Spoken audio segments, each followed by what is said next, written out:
धाकड़ खबर, बेखौफज़ुबां, बेबाक अंदाज। धाकड़ खबर में आपका स्वागत है। मैं आपके साथ हूं अकरम रईस खान। वैश्विक हलचल, जी हां, वैश्विक हलचल का ताजा बुलेटिन लेकर एक बार फिर से आपके सामने हाजिर हो गए हैं और रोजाना की तरह वही बात करने जा रहे हैं देश दुनिया के साथ गाजा से जुड़ी हुई खबरों पर, और उस पर तबसरा तज़किरा हमारे साथ करेंगे कृष्णकांत जी, यानी के जी, भारतीय वायुसेना के रिटायर्ड ऑफिसर हैं और जियो पॉलिटिक्स पर वाकई में अपनी पैनी नजर रखते हैं। और आज जो खबर की शुरुआत होने वाली है वो उनसे जुड़े हुए खास मुद्दे से होगी। बहुत शुक्रिया सर वक्त देने के लिए। थैंक यू मिस्टर अकरम। मैंने जो खास मुद्दा इस्तेमाल किया है, जब मैं आपके सामने खबर रखूंगा तो आप भी समझ जाएंगे। ILO यानी कि इंटरनेशनल लेबर ऑर्गेनाइजेशन ने एक रिपोर्ट जारी की और कहा है कि भारत में जो ज्यादा पढ़ा लिखा है वो ज्यादा बेरोजगार है। जी हाँ, वैसे ILO के बारे में एक लाइन ये बताऊं कि यह ऑर्गेनाइजेशन कभी बड़ा ही महत्वपूर्ण था, डेटा वगैरह सब थे और दूसरे सरकारों को हिदायत भी देती थी, जनता को भी बताती थी कि स्थिति किस तरह से मजदूरों के खिलाफ हो रहा है। आजकल वह भी एक UNO का पार्ट होकर तकरीबन बर्बाद हो गया, फिर भी इन लोगों ने एक अच्छा आंकड़ा प्रस्तुत किया है जो कि भारत पर हर तरह से उंगल उठाता है, उसकी हर कोशिशों को और हर जो जुमला था उनको फोड़ देता है। सबसे पहले वो कहते हैं कि जो ग्रेजुएट्स हैं, जितने भी ग्रेजुएट्स हैं या ऊपर पढ़े हैं, जैसे MA हो, PhD वगैरह कर रखे हो, इंजीनियर डॉक्टर हो, जैसे भी हो, उनकी बेरोजगारी जो है वह करीब 29% है। 29 से 30 मान लेते हैं, यानी 100 में से 30 लोग बेरोजगार हैं। किस तरह के रोजगार बाकी 70 कर रहे हैं वो हमें नहीं पता है। यह बहुत जबरदस्त है। जबकि जो हायर सेकेंडरी या वहां तक पढ़े हुए हैं उनमें भी 18% है, यानी दोनों को मिला लें तो आधे होंगे पढ़े लिखे। और जो अशिक्षित है वो 3.5 से 4% है, जो बिल्कुल बेचारे अशिक्षित, मतलब वो लिख नहीं सकते, ABC या क ख ग घ भी नहीं लिख सकते, उनकी हालत ये है। दूसरा यदि उदाहरण लें तो हमसे जो पीछे वो चीन, वहां पे 16 से 24 वर्ष के युवक हैं, उनमें बेरोजगारी उनका दर 15% है, जबकि अर्बन एरिया में केवल 3-3.5% वही है जो कि भारत के जो अशिक्षित लोग हैं। इससे कुछ बातें बड़ी स्पष्ट होती है। दूसरा ये कि जो स्किल इंडिया का नारा दिया गया था, यानी तुम पढ़ोगे लिखोगे खास शिक्षा करोगे वो करोगे तो तुम्हें रोजगार मिलेगा, वह एकदम झूठा निकला। क्योंकि जो तुम ग्रेजुएट करवा रहे हो, जो तुम काम करवा रहे हो, लोगों को पढ़ा लिखा रहे हो, खास चीजों पर उनकी शिक्षा दे रहे हो, जैसे इलेक्ट्रीशियन को, प्लम्बर को करवा रहे हो, उनको सर्टिफिकेट दे रहे हो, वैसे लोगों का काम वो भी कर पा रहे हैं जो 4वीं 5वीं पास है। वो काम करते करते सीख गए हैं। जैसे उदाहरण के लिए कि घर बनाने में एक मिस्त्री होता है, उसको हम सेमी इंजीनियर कर सकते हैं। वो बहुत सारे कुछ लाता है, संतुलन करता है, देखता है कि बराबर की ईंटें पड़ रही है कि नहीं पड़ रही है, बालू और सीमेंट का जो मिक्सचर है वो सही है कि नहीं। मजदूर काम करते करते सीख जाता है, उसके लिए किसी यूनिवर्सिटी जाने की जरूरत नहीं है उसे। वह भी जब वही काम करता है 500 रुपए लेके या उससे कम, तो फिर हम मिस्त्री को 1000 रुपया क्यों दे। सबसे बड़ी बात यह है। दूसरी चीज कि अभी जो भी भारत में जो हंगामा हो रहा है, धर्म के नाम पर, जाति के नाम पर, देश के नाम पर, एक छोटा सा उदाहरण है। मैं तेजस्वी यादव का कहीं से भी समर्थक नहीं हूं, लेकिन जब पिछले बिहार चुनाव में हुआ था, वो तकरीबन जीत गए थे, जबरदस्ती उन्हें बूथ में हराया गया। उनका एक ही था कि हम लोगों को रोजगार देंगे। वो रोजगार मुद्दे पे, महंगाई मुद्दे पे, लोगों की शिक्षा और स्वास्थ्य मुद्दे पे बात करते, तो धर्म से बात करना ही बंद कर दिया उन्होंने। उन्होंने किसी भी खास व्यक्ति के विरोध में कभी आवाज ही नहीं लगाई। जनता के मुद्दे को लेकर जनता के बीच में गए। यदि यह बात हमारे विपक्ष के नेता, खासकर वामपंथी नेता यदि समझे और उनके साथ काम करते करते जाएं तो बात अलग बनता है। और ये स्थिति रही तो अभी तक एक और आंकड़ा बता दूं कि 15 से 29 वर्ष, 30 वर्ष मान ले जो है, उनमें बेरोजगारी जो थी 2000 में वो 88% थी, वह घटा है थोड़ा सा 82%, यानी 5-6% घटा है। लेकिन एजुकेटेड यूथ में कहें तो वह 54% था, वह बढ़ के 65% हो गया, जो मेरी पहली बात को पूरी तरह से समर्थन करता है। जी, अब इस रिपोर्ट को चुनाव के दौरान आई है तो क्यों ना कहा जाए कि वामपंथियों का एक एजेंडा है मोदी सरकार के विकास की राह को रोकने के लिए। वामपंथियों का एजेंडा नहीं, लेकिन वामपंथियों को जरूर इसको लेना चाहिए। उनका एजेंडा ILO में कोई कंट्रोल नहीं। मैं शुरू में कह चुका हूं कि ILO अब वह चीज नहीं रहा जो पहले था। इसमें वह भी ले लें जो पढ़ी लिखी महिलाएं हैं उनके 76-77% बेरोजगार है, उनको नौकरी मिल ही नहीं रहा है। और 25% जो थी वह भी जब महामारी फैली थी, कोरोना आया था, उसके कारण उनको बड़ा था, क्योंकि घर में बैठे बैठे काम थे, सस्ते दर पे काम करती थी। और इसमें वामपंथी इसका यदि फायदा नहीं उठाते हैं, इस चीज को लेकर जनता के बीच में नहीं जाते हैं, तो तथाकथित रूप से मजदूर वर्ग के प्रति, किसानों के प्रति जो उनका रोल है वह मैं दिखावा आपसे मात्र हो एक बात पूछना चाहता हूं, जब आदमी घंटा बजा के खुश है सर, और उसे लग रहा है कि मोदी जी ने यही विकास कर दिया है, तो क्या ये रोजगार रोजगार और बेरोजगारी की बात करने की जरूरत है? वैसे लोगों को कुछ नहीं कर सकते। वैसे लोग यह कहते हैं कि एक रोटी खाएंगे मोदी को जिताएंगे, ठीक है, वो हैं, उनको उसी में खुशी है। मैं जब लखनऊ में गया था पिछले चुनाव में यूपी के, तो वहां के ई रिक्शा वाले ने और जो पैदल चला रिक्शा, उनसे मेरी बातचीत हो रही थी। हिंदू था, ब्राह्मण था वो, लेकिन ई रिक्शा चला रहा था मजबूरी में। उसने कहा सर, राम और रोटी दोनों नहीं मिल सकता है, जनता को चुनना है। और बड़ी सही बात उसने कही थी। वैसे इसमें जो भी है, गिग वर्कर्स को लेकर हमारे वामपंथी बड़े जोश लगा रहे हैं, जैसे कि ओला उबर वाले हैं, अर्बन क्लैप करके हैं। गिग वर्कर्स अलग से कुछ पैदा नहीं हुआ है। मैं जानबूझ के इस बीच को ला रहा हूं कि हमारे वामपंथी साथी समझें कि वह भी बेरोजगार युवक ही हैं, जिनका एक्सप्लॉयटेशन डिफरेंट तरीके से किया जा रहा है। वो चांद से या पाकिस्तान से नहीं है। चलिए, अगली खबर का रुख कर लेते हैं, क्योंकि मामला जो है इसी खबर के आसपास ही लिपट के रह जाएगा और टाइम चला जाएगा। ईसाइयों के अंदर एक नया ईसाई बनाने के लिए या उनके अंदर नफरत का एक एजेंडा प्लान करने के लिए आरएसएस ने कुछ नया शुरू किया है, जिसके तहत वो कह रहा है कि जो लोग धर्म परिवर्तन कर लेते हैं, ईसाई या कुछ और बन जाते हैं, उनको आदिवासी होने का लाभ ना दिया जाए। यह घटियापा तो आरएसएस शुरू से करता रहा, उसका आधार ही रहा है।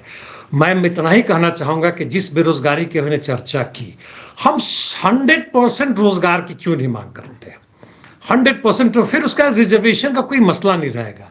जहां तक हमारे आदिवासी भाइयों बहनों की बात है, उनके जमीन का आर्टिकल 370 की बात है, जम्मू कश्मीर ने, कई अन्य राज्यों में भी, जिसमें झारखंड भी शामिल है, जहां ये आरएसएस वाले ये प्रोपेगेंडा कर रहे हैं, और अरुणाचल प्रदेश वगैरह में भी है, नॉर्थ ईस्ट में कई जगह पे है, उनकी सुरक्षा करना, उनके जो भी भाषा है, उनकी शिक्षाएं हैं। अंडमान निकोबार आइलैंड चल जाइए, जहां मैंने काफी फ्लाइंग की हुई है, उनको बचा कर रखा गया है कि वह एक हमारे लिए एक नमूना है, ना शिक्षा देते हैं ना कुछ देते हैं। इस चीज को जब तक हम ना लाएंगे, ये ऐसे ऐसे आरएसएस जैसे लोग, जैसे वहां पे नियो नाजीज, पोलैंड नहीं, यूक्रेन में जो पैदा हो रहे हैं, वो सब हो रहे हैं। वहां पे जैसे हमारे यहाँ सावरकर है, वहां पर बंडेरकर होते थे, बंडेरकर राइट्स, वही कर रहे हैं, उनको नेशनल हीरो घोषित कर दिया। जो नाजीज के साथ मिलके और पोलैंड में एक जनसंहार किया था। तो ये तो स्थिति आज की बन रही है, धर्म के नाम पर, जाति के नाम पर। जी, अब मुझे यहाँ बताइए कि यानी एक नया संघर्ष, एक नया तनाव हमें देखने को मिल रहा है, आदिवासी वर्सेस आदिवासी होने जा रहा है, और जो पूरे देश के अंदर एक तरीके का कत्लेआम मचा रखा है, वो वहां पे भी शुरू होगा क्या? अब शुरू तो होगा, यदि यह सत्ता रही, और जब जनता को कम से कम 65% जनता को जो रोजगार चाहती है, जो एक खुशहाल जीवन चाहती है, एक शांतिपूर्वक जीवन चाहती है, उसको ये सब चीजें नहीं मिलेंगी, तो विद्रोह तो होगा। किसानों में देख रहे हैं, बाकी जगहों में देख रहे हैं, और वहां पे इन आदिवासियों के बीच में जो इनके चमचे हैं, जिनको छोटी मोटी कुछ मतलब दिया जाए कि भैया तुम ले लो, इससे खुश रहो, उनके बनाम और बाकी लोगों के बीच में यह तो संघर्ष होगा। हम बढ़ रहे हैं उस तरफ। चलिए, जनजाति संरक्षण संघ जो है आरएसएस का, वो क्या कर रहा है, उसे छोड़ के अब अगली खबर का रुख करते हैं।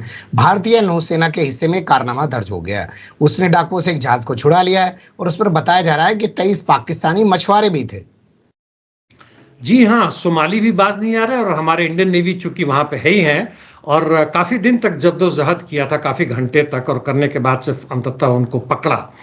तो दो बातें हैं। एक तो पहले इंडियन नेवी को सलाम, जिस डिफेंस सर्विसेज का मैं हिस्सा था, और वो अच्छा काम कर रहे हैं। अब पूरा भारत का फॉरेन पॉलिसी किस तरह जाता है उस पर हम बात नहीं करेंगे। दूसरा, जहां तक है उन डाकुओं का, समुद्री डाकुओं का, वो अभी बाज नहीं आ रहे, लेकिन धीमे धीमे उनका फिर काम खत्म होगा, क्योंकि केवल भारत ही नहीं बल्कि अमेरिका और इंग्लैंड और बाकी सब भी हैं, जहां तक कि अरब कंट्रीज के भी जो नेवी वहां के हिस्सा है, वह भी उनको कहीं से समर्थन नहीं करें कि तुम हमारे जहाजों को लूटोगे। जी, क्या इस पूंजीवाद जो है वो इन डाकुओं के पीछे नहीं हो सकता सर, किसी तरीके से?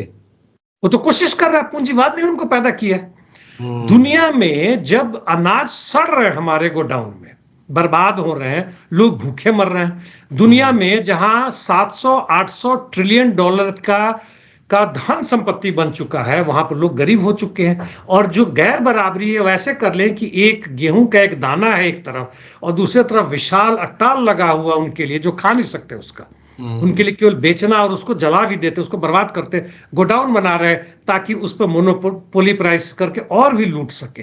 तो वह तो उनको पैदा कर रहे हैं, बेरोजगारों को, हिंसक युवकों को, टेररिस्ट को, सब उन्हीं का पैदा किया हुआ, और उनसे लड़ते भी रहते हैं। ये होता चलता है। मालदीव से खबर आई है कि वहां के राष्ट्रपति ने अपने पूर्व करीबी पर आरोप लगाया कि वो विदेशी राजदूत के हाथों में खेल रहे हैं। उन्होंने कहा है तो इस बात में सच्चाई हो सकता है जो मुइजू ने जो कहा है। हालांकि दोनों के बीच में संघर्ष जारी है, हंगामा हो रहा है। विपक्ष जो पहले पक्ष में था, उनका कहना है कि भारत से हमारा बहुत अच्छा संबंध था, उसको खराब नहीं करना चाहिए। जो कि अभी के राष्ट्रपति जो चीन से घूम के आए हैं और टर्की से अभी 2 ही ड्रोन्स खरीद रहे हैं या ला भी चुके हैं, वो ला रहे हैं ताकि वो अपना एक्सक्लूसिव इकोनॉमिक जोन का वो सारी तरफ से वो पता करें क्या हो रहा है नहीं हो रहा है। उनको किससे डर है? तो निश्चित रूप से वो भारत के वो होंगे जो उसके उस एरिया में घुस के मछली मारे या जो भी करे, अंदर में करे। वहां चीनी जो टूही समुद्री जहाज आ रहे हैं उनका देखभाल करें। ये सब चीजें हो रही है। वैसे भारत का एक जो भी था 80-90 के आसपास जो भी सैनिक था, एक खेप तो वापस आ ही चुका है। अब इनका वहां से जो भी था वो खत्म होने वाला है, और चीन की तरफ वो निश्चित रूप से आगे जा रहे हैं। देखना आगे स्थिति कैसी बदलती है। जी, चीन का आपने जिक्र किया, खबर उसी से जुड़ी हुई है। चीनी ठेकेदारों ने उत्तर पश्चिम पाकिस्तान में बनाए जा रहे 2 बांधों का निर्माण कार्य करने से इनकार कर दिया। सुरक्षा का हवाला दे रहे हैं। सुरक्षा का तो ही है। उनके 6 इंजीनियर जो मारे गए थे, जिसमें एक महिला भी थी, और सुरक्षा उनको नहीं मिल पा रहा, जबकि ये 1000 की संख्या में है जो वहां पे काम कर रहे हैं, और इनको तो सुरक्षा चाहिए। तो अब चूंकि चीन सीधे के सीधे वहां सुरक्षा मुहैया नहीं करा सकता, चीनी सैनिक वहां नहीं आ सकते, क्योंकि वो हस्तक्षेप भी माना जाएगा और पाकिस्तान की बाकी जनता भी भड़क सकती है। तो देखते हैं कि पाकिस्तान की ये नई सरकार किस तरह से उनकी समस्या का निदान कर सकती है। यदि नहीं कर पाएगी तो पाकिस्तान जो है फिर से अब पुराने दिनों की तरफ वापस लौट रहा है, जहां टेररिज्म एक खास चीज बन जाएगा। जी, एक और जहां जो चाइना पाकिस्तान के साथ खड़ा होकर उसको खड़ा करने की कोशिश कर रहा है, वहां उसके जो निर्माण कार्य में लगे हुए लोग हैं उनकी जान को खतरा पैदा हो रहा है। तो वहीं दूसरी ओर बाइडन ने बस एक पत्र लिख दिया है, और पत्र ऐसा हो गया है जैसे जन्नत का सर्टिफिकेट मिल गया हो। पूरा पाकिस्तानी मीडिया कह रहा है कि साहब बाइडन ने पत्र लिख दिया। क्या पत्र है सर वो? पत्र उन्होंने यह लिखा है कि भाई हम आप जो कर रहे हैं, हम आपके साथ हैं, आपके स्वतंत्रता के लिए, आपके विकास के लिए, और जो भी होगा जिस हद तक भी हम मदद करेंगे। चूंकि यहाँ के राष्ट्रपति वहाँ गए हुए थे, प्रधानमंत्री, उन्होंने बातचीत की थी वहाँ से, और जो भी इन्होंने रिक्वेस्ट किया था, और चूंकि ये अमेरिका ही द्वारा लाए गए हैं तो नेचुरली अमेरिका को तो समर्थन करना ही पड़ेगा, क्योंकि उनके चुनाव पर भी प्रश्न उठ रहे हैं। इलेक्शन कमिश्नर ने उठाई दिया है, ये टेररिस्ट अटैक भी, आक्रमण बढ़ रहे हैं। चीन की भी जज भी सवाल उठा रहे हैं। जी हाँ, हर तरह के सवाल उठ रहे हैं। तो वैसे हालत में लिख दिया है। पत्र का कोई भी मतलब नहीं है। वैसा दिख रहा है कि ठीक है भाई, पाकिस्तान चूंकि हमारा कभी भाई था, और उसी तरह से वहां पर जुमलेबाजी हो रही जैसे भारत में है। मान लीजिए वही पत्र भारत में होता, आज पूरा मीडिया पट गया होता, पूरा सोशल मीडिया पट गया होता। आपने बहुत अच्छा याद दिलाया। वो माइक्रोसॉफ्ट वाला आया हुआ था सर, और उसके साथ मोदी जी ने बैठ के इंटरव्यू किया है। वो खुद हिंदी में जवाब देते थे, वो इंग्लिश में सवाल करता था। आपने देखा है वो? नहीं, इंटरव्यू तो मैंने नहीं देखा। एक चलती मतलब उस पर नजर डाली हुई थी। और ये लोग जब आते हैं, चीन के साथ भी हमने बात की थी कि वहाँ के बड़े पूंजीपति और एलॉन मस्क आए थे, हमारे यहाँ ये आए थे, तो ये सब चीजें होती रहती हैं। तो देखिए, पूंजी का महत्व है। यह एक्चुअली इन व्यक्तियों का कोई महत्व नहीं, पूंजी का महत्व है। पूंजी वहां सारा लग रहा है, तो और जनता को देखिए ऐसा लग रहा है कि विदेश से पूंजी आ रहा है, बड़ी जबरदस्त चीज है, क्या बढ़िया चीज है, क्या तीर मार दी हमने। हालांकि उनको नहीं पता है वही पूंजी जो उनकी गुलामी का कारण है, चाहे वो देश का हो या विदेश का हो, और उनको जकड़ रहा है। जी, मैं अखबारों में कई में काम कर चुका हूँ सर, और मैं जो है लोकल स्तर पे ज़्यादा काम किया करता था। तो मैं देखता था कि कोई पत्रकार जो ऐसे ही होते थे, लिखते विखते तो कुछ नहीं थे, जानते भी नहीं थे। थानेदार, सीओ, एसपी के बगल में खड़े हुए एक सेल्फी ली और अपने व्हाट्सएप पे लगा के दिखा दिया कि वो भी पत्रकार है। क्या आपको इस तरह के इंटरव्यूज जो प्रधानमंत्री मोदी का आया है, उन्हें देख के ऐसा ही अंदाजा नहीं होता कि वो दूसरों के साथ खड़े होकर सेल्फी लेके ही अपने आप को बड़ा दिखाने की कोशिश ज़्यादा करते हैं? करते ही हैं, फिनलैंड वाले भी, स्पोर्ट्स ओ के जितने हैं, ये लोग बहुत खुश होते हैं उनके साथ सेल्फी लेने के लिए। वही नतीजा है कि प्रधानमंत्री की मूर्तियां हर कोने में, हर जगह लगाया जा रहा है कि लोग उसके जाके अंदर से खड़ा होके उसके साथ सेल्फी ले, फोटो खिंचवाएं। तो यह तो व्यक्तिवाद का, जबकि ये लोग आरोप लगाते हैं स्टालिन पे कि वो व्यक्तिवाद करते थे, जबकि उन्होंने इसका जबरदस्त विरोध किया था। उन्होंने यहाँ तक कि इस्तीफा भी दे दिया था। अपने जो बिल्कुल करीबी जो उनके साथी थे, वहां के एग्जीक्यूटिव मेंबर जो थे, उनको पूरे सबके सामने डांट लगा दी थी कि तुम मेरी प्रशंसा कर रहे हो यार, कुछ पढ़ो लिखो और आगे काम करो, मेरी प्रशंसा करके तुम क्या कर लोगे। और हम देख रहे हैं कि इस व्यक्तिवाद का हमारे भारत हो, पाकिस्तान हो, यूक्रेन हो, हर जगह में, चाहे वो ब्राजील हो, किस तरह से इस्तेमाल हो रहा है, किस तरह से परोसा जा रहा है, इनको यह नजर आ रहा है। बिल्कुल सही आपने कहा कि भजन मंडली बना हुआ है पूरा का पूरा मीडिया, और लोगों को उसके आगे कुछ सोचने ही नहीं दे रहा है। अगली खबर है उत्तर कोरिया से। उत्तर कोरिया के खिलाफ यूएनएससी में कोई प्रस्ताव लाया गया, उसको वीटो कर दिया है रूस ने, जबकि चाइना वोटिंग से गायब है। क्या है मामला सर? चाइना को वोटिंग से गायब होना थोड़ा सा असर जरूर है, लेकिन बहुत असर नहीं होता है। उसकी पूंजी चूंकि बुरी तरह लगी हुई है अमेरिका में, अमेरिका की चीन में है, और चीन देख रहा है कि कुछ यदि हो जाए तो जिस तरह से उसने रूस की और पहले अन्य कई देशों की संपत्तियां जब्त कर ली है, उसके चाइना के साथ भी ये चीज हो सकता है। चाइना अपना संबंध अमेरिका से नहीं खराब करना चाहता। आज की बात नहीं, दशकों पहले से बात चल रही है। जहां तक नॉर्थ कोरिया की बात है, नॉर्थ कोरिया के खिलाफ और भी कई रिस्ट्रिक्शंस लाना चाह रहा था अमेरिका, जिसको रूस ने वीटो लगा दिया, क्योंकि आज अस्त्र शस्त्र में इस युद्ध में सबसे बड़ा साथी उसका है तो वह नॉर्थ कोरिया है। यहां तक कि बेलोरसिया भी नंबर 2 पे जा चुका है। जी, तो वो जो परमाणु हथियार बनाने की ओर बढ़ रहा है नॉर्थ कोरिया, तो रूस उसको सपोर्ट कर रहा है। क्या ऐसे सनकी आदमी के पास परमाणु हथियार होने चाहिए सर? होने चाहिए, नहीं होने चाहिए, बढ़ नहीं रहा, वो उसके पास तो है। उसके पास न्यूक्लियर बॉम्ब के जखीरा जखीरा कहते हैं ना, वो उसके पास है। उसको लॉन्च करने के तरीके वो बढ़ा रहा है, वो हर तरीके से बढ़ा रहा है, अंडर वाटर हो, लैंड टू लैंड हो। अब स्पेस में भी जो उसके स्पाई मिलिट्री सैटेलाइट्स जो बन रहे हैं, शायद उससे भी वो कर ले, चूंकि चीन के पास है, रशिया के पास वो कैपेबिलिटी है कि नहीं हम लोग को नहीं पता है। इसलिए उससे रशिया को घबराना चाहिए कि नहीं घबराना चाहिए, वह महत्वपूर्ण उससे ज्यादा यह है कि रशिया चाहता है कि यूएसए की दादागिरी हम खत्म करें। इसलिए रशिया जहां नॉर्थ कोरिया, ईरान को भी मदद कर रहा है, वैसे हर देशों की मदद कर रहा है जो अमेरिकी दादागिरी के खिलाफ है। जी, पुतिन की नाटो पर टिप्पणी को लेकर पोलैंड क्यों भड़का हुआ और क्यों उसको लग रहा है कि जंग हो जाएगी? जहां तक इस युद्ध की बात है, वेस्ट ने हर रेड लाइन क्रॉस कर दी है। पहले उन्होंने लॉन्ग रेंज मिसाइल देने शुरू किए, उसके बाद से लॉन्ग रेंज आर्टिलरी दिए, एंटी शिप दिए, यूएवीज दी, यहां तक कि टेररिस्ट एंड असैसिनेशन भी हुए रशिया के अंदर में। रशिया पीछे हटता गया। अब F-16 आ रहा है। F-16 काफी लॉन्ग रेंज है और उसका एडवांस वर्जन है, जो शायद यूक्रेन में ना लाया जाए, क्योंकि यूक्रेन के पास अभी उतनी तकनीकी नहीं है। केवल फ्लाइंग करना नहीं है, लैंड करने के बाद से उसमें बहुत सारे उसमें टेक्निकल नो हाउ चाहिए, उसको फिर से चेक करने की कुछ गड़बड़ियां तो नए पार्ट्स बदलने हो सकते हैं, उसमें रीलोड करना हो सकता है, भी यूक्रेन की बस की चीज नहीं है। तो वह संभवतः नेटो कंट्री जो रशिया के साथ है वहां से उड़ाया जाए, इसकी संभावना पर बातें हो रही है। इस पे पुतिन ने या रशिया ने कहा है कि ऐसा होगा तो हम वहां पर अटैक करेंगे जहां से F-16 आके हमारे क्षेत्र में आता लड़ता है।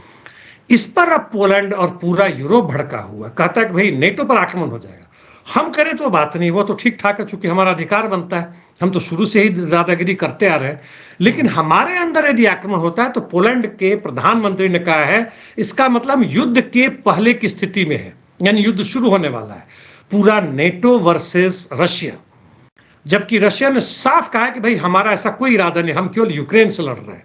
और यदि ऐसा होता है तो हम किस तरफ बढ़ रहे हैं, इसकी चर्चा मैं बार बार करता रहा हूं। आज भी मैंने अभी करीब आधा एक घंटा पहले एक वीडियो बनाया कि क्या हम विश्व युद्ध तृतीय की तरफ बढ़ रहे हैं। जी, उसको हम लोगों को शेयर कर देंगे, लिंक अपने कम्युनिटी पे, आप लोग देख सकते हैं, विस्तार से सर ने उसमें बताया है। बात करते हैं ब्रिटेन की। ब्रिटिश आर्मी ने एक फैसला लिया है कि उसके अधिकारी और सैनिक जो है दाढ़ी रख सकते हैं। पहले दाढ़ी रखने का अधिकार था, सिखों को तो था ही था, शायद मुसलमानों को भी था। लेकिन वैसे एक चीज बताऊं कि फौजियों को, जैसे मैं भी था, जब युद्ध की ट्रेनिंग होती थी या उसका एक्सरसाइज शुरू होता था, तो दाढ़ी बनाने पर फ्रीडम होता था, तो हम बड़ी खुश होते थे कि दाढ़ी बढ़ा रहे। पता नहीं है मर्दों की क्या है, मतलब युवकों में खासकर, और हर रोज शेव नहीं करना शुरू करके, क्योंकि यह डिसिप्लिन का कारण बन जाता है। इससे कारण पनिशमेंट तक मिल सकता है कि जब 2 दिन दाढ़ी नहीं बना के आए तो। हाँ, जिसको छूट मिली है उसकी बात अलग है। तो इसके कारण शायद कुछ युवकों को लगे भाई ये तो बड़ा बढ़िया चीज है, चलो चलते हैं फौज में। लेकिन यह दर्शाता है कि किस तरह से वहां के युवक का ब्रिटिश सेना में शामिल नहीं होना चाहते हैं। कम से कम वो लोग तो नहीं होना चाहते हैं जो शारीरिक और मानसिक रूप से फिट है, वो कहीं और नौकरी तलाश कर रहे हैं। जी, यानी इनके पास फौजियों की कमी है, इन्होंने कहा अच्छा भाई ठीक है, दाढ़ी रखना चाहते हो आ जाओ यार, लेकिन फौज में भर्ती हो जाओ। बिल्कुल वही स्थिति है। फौज में भर्ती आ जाओ। अब संभवतः कुछ समय के बाद से वैसे लोगों को भी देना शुरू कर दे जो शरणार्थी या वहां पर आके बसे हुए 1-2 जनरेशन से, उनको भी देना शुरू करें, जिसमें भारतीय, पाकिस्तानी, बांग्लादेशी बहुत सारे लोग हैं। जी, चलिए अब रुख करते हैं गाजा से जुड़ी हुई खबरों का, और पहली खबर है आईसीजे के हवाले से। साउथ अफ्रीका की नई अर्जी के बाद नया आदेश आईसीजे ने जारी किया और कहा कि इजराइल भुखमरी जैसे हालात पैदा होने से रोके गाजा में। क्या लगता है कुछ होगा? मुझे तो नजर नहीं आ रहा है। प्रोपेगेंडा बढ़ रहा है इजराइल के खिलाफ, यह तो एक बात है जिसकी मैं बार बार चर्चा करता रहा हूं। दूसरी तरफ आईसीजे के कहने से यह साफ लगता है कि इजराइल माने ना माने, यह उन्होंने जो जमीनी जो परिस्थितियां दिखाई गई है वहां भूखमरी की स्थिति आ गई है, और आईसीजे ने कहा कि हफ्ते के अंदर नहीं पहुंचता है तो भूखमरी से लोग, बच्चे, औरतें मरने शुरू हो जाएंगे। स्थिति बहुत भयावह हो रखी है, और जो भी मानवीय सहायता है उसने आदेश दिया है कि पूरी की पूरी जो ट्रक जो पड़े हुए हैं उसके बॉर्डर पे, वह इजिप्ट की तरफ से हो या लेबनान की तरफ से कहीं से हो, उस पर कोई भी बाधा ना डाले और उसको अधिक से अधिक मात्रा में जाने दे। मुझे नहीं लगता इजराइल इसको मानने वाला है, देखते हैं। जी, यूएनएससी से प्रस्ताव पास हो चुका है, अभी हाल फिलहाल आईसीजे का आदेश आ गया है, हो तो कुछ रहा नहीं है क्योंकि अमेरिका शायद होने नहीं दे रहा है। अमेरिका फिर से अभी पता चला कि भारी संख्या में आर्म्स एम्युनिशन वहां भेज रहा है, मतलब बताइए। बिलियंस वर्थ का भेज रहा है। अभी हाल है, 2-3 दिन की खबर है। और उन्होंने जो भेजा है उसमें कई तरह के बॉम्ब है, जो कि 1000 पाउंडर है, 500 पाउंडर है। पाउंडर बोलते हैं कितने पाउंड के बराबर है, और ये हजारों की संख्या में है। और इससे साफ नजर आता है कि इजराइल के पास कमी आ रही है, और वह इसका इस्तेमाल एकमात्र वही कर रहा है कि जितने भी फिलिस्तीन में जो अभी तो हॉस्पिटल बर्बाद किया, वहां के विद्यालय वगैरह स्कूल उसको भी बर्बाद कर रहे हैं। जितने भी बिल्डिंग आ रहे हैं उसके ऊपर ये बॉम्ब गिरा, उसको नेस्तनाबूद कर दो ताकि कहीं से ना हो। और इनकी कार्रवाई रफा में एक तरह से शुरू भी हो चुकी है, रेड्स के रूप में उन्होंने शुरू किया है। अभी पूरी आक्रमण नहीं किया, मतलब गया, मारे और वापस आए, इस तरह की कार्रवाई ये शुरू कर चुके हैं। जी, यानी वो रणनीति का हिस्सा था यूएनएससी से गैर हाजिर हो जाना, यूएनएससी से प्रस्ताव पास करा देना और दरवाजे के पीछे से हथियार इजराइल को भेज देना, जबकि वो कह रहा है मैं राफा पर हमला करूंगा। ये सब रणनीति है अमेरिका की। लग रहा है, वो तो साफ लग रहा है। उसके स्ट्रेटेजी में वही है कि हर तरह की मदद इजराइल को करो, इजराइल को छोड़ो मत। यदि कहीं से अभी हाल फिलहाल में मान लेते हैं कि हमास के साथ हिजबुल्ला आ जाता है, लड़ाइयाँ कोई भड़क जाती है। अभी बड़ी जबरदस्त डेमोन्स्ट्रेशन हुआ था कल इजराइल के सिटी में, तेल अवीव में हुआ था। हाँ, और उसमें केवल इजरायली नहीं बल्कि फिलिस्तीनी के युवक भी आए थे, वेस्ट बैंक भी आया था। तो यदि मान लीजिए हार होती है तो मैं निश्चित हूं कि अमेरिकी सेना वहां पहुंच जाएगी जियोनिस्ट रिजीम को बचाने के लिए। जी, तो ये जो सीरिया में हमले कर रहा है इजराइल, वो इसलिए कर रहा है ताकि अमेरिका आ जाए, और इसीलिए हमले वो लेबनान में कर रहा है। यह तो दिख रहा है, वो तो नजर आ रहा है। लेबनान की बात यह है कि लेबनान की तरफ से भी वहां पर रॉकेट आ रहे हैं। बीच में एक दिन नहीं हुआ था, लेकिन वहां से खासी मात्रा में रॉकेट्स हर रोज दर्जनों रॉकेट्स इन इजराइल के ठिकाने पर मार कर रहे हैं। जहां तक सीरिया की बात है, वह खुलेआम बदमाशी, इसमें कोई संदेह नहीं।